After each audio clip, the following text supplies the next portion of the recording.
This is Christy from BlueNoteSoul.com, and you're listening to Blue Note Podcast. Hello, everyone. This is Christy with Blue Note Podcast, and I'm so excited to have you with me here today.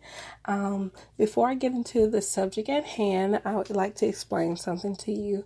You might be a little confused because in the first two episodes, the introduction was www.shoutintothevoid.com. I'm no longer with that space.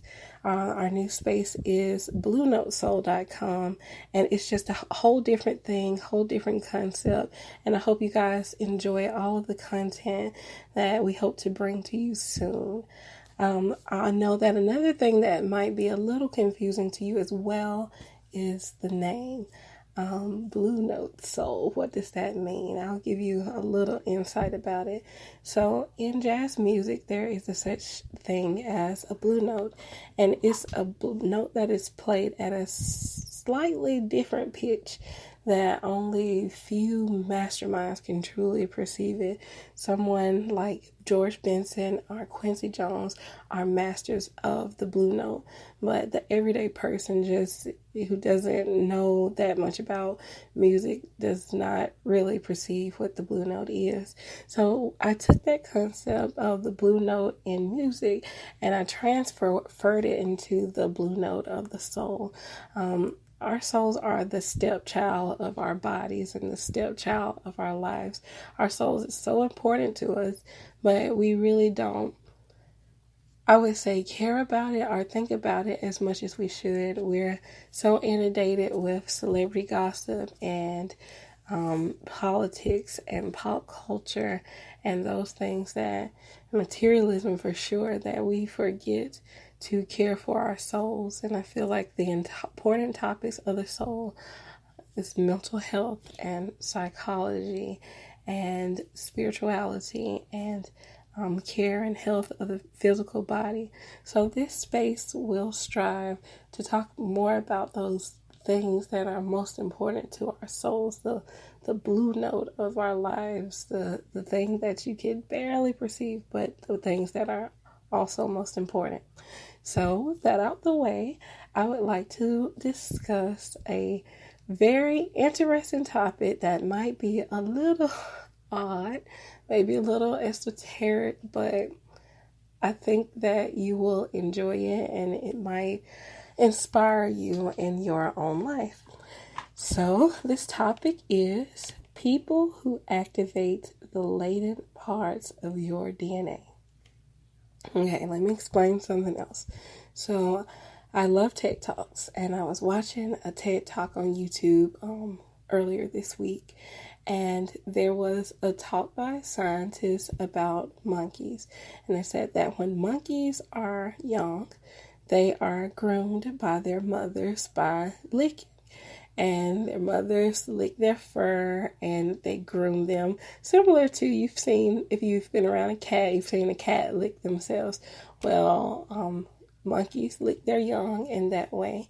And it looks like grooming from the outside to us, but science has done research and found out that grooming is actually activating parts of the monkey's DNA.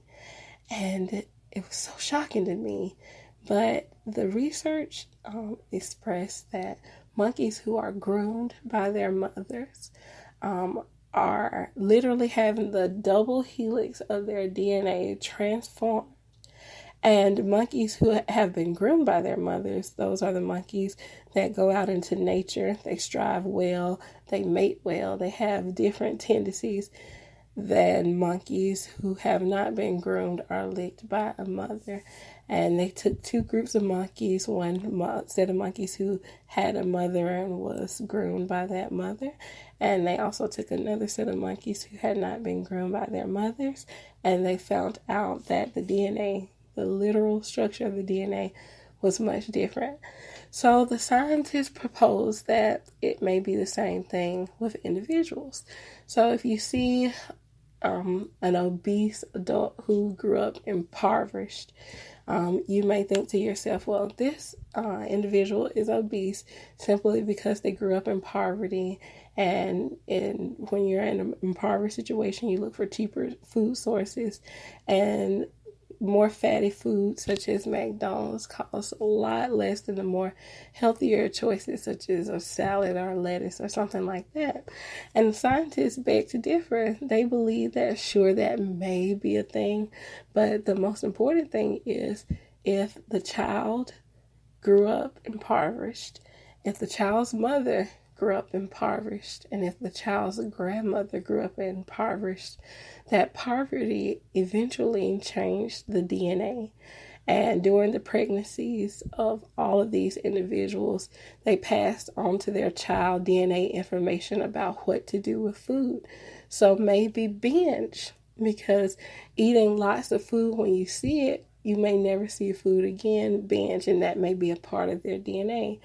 Or maybe they learned some other kind of negative behavior concerning food because it was a survival aspect or scientific survival aspect passed along through DNA, just as traits and skills in the wild were passed on to monkeys through grooming of their mothers. And that research totally blew my mind. I mean, totally blew it.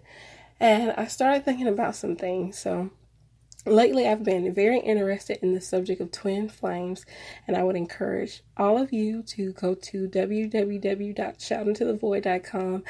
I've written 3 articles about twin flames, and it's very fascinating information. The concept of twin flames is that 2 people, male and female, share the exact same soul DNA. And it's the divine masculine and it's divine feminine aspect. And when they meet each other in this 3D reality, they immediately recognize each other because they were created together, and they share unconditional love that was created or formed before the beginning of time. And when they meet each other, they are set on earth to do some kind of grand mission. But also with twin flames, there's the idea that it's activation of latent parts of your DNA when you meet or merge with your twin flame. And it's a lot of research out about it. It's very interesting. You can go check that out. It's not on the website as of yet. I'm still doing more research before I really put that into the universe. But I started thinking about that concept, and I started thinking about individuals that I know and the types of individuals I've been around and how differently some people make you feel. And I thought about it for a while, and I came up with 3 ideas. There are 3 kind of people I feel who activate the latent parts of your DNA. And those types of people include encouragers, lovers, and intellects. So we'll start off with the encouragers. If you've ever been around a person who is encourager, you feel like in their presence you can do absolutely anything. Encouragers are always about telling you to try new things. Most of the time you can go to an encourager and present a subject of something that you're fearful about trying or doing, and they're always going to encourage you with their words to go ahead and go for it. Encouragers' motto is do this, try this, go there. They're all about making you have new experiences. Well, the TED Talk that I was talking about earlier also said that having new experiences actually helps the brain to change the DNA. Something really technical about, I don't know, neurons, dendrites, something like that. But I think the dendrites or neurons fire differently when you have new experiences, and eventually it will change the whole shape or the whole coding for your DNA. Not the shape, just the coding. And so I thought about that, and I thought about encouragers, and I feel like in the presence of encouragers, with them always encouraging you to have new experiences and do new things, they could possibly be rearranging and changing or encouraging the change of your DNA or the coding for your DNA.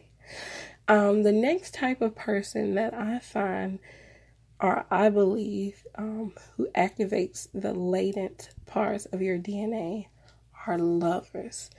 And I'm not necessarily talking about romantic love, but if it applies, it applies.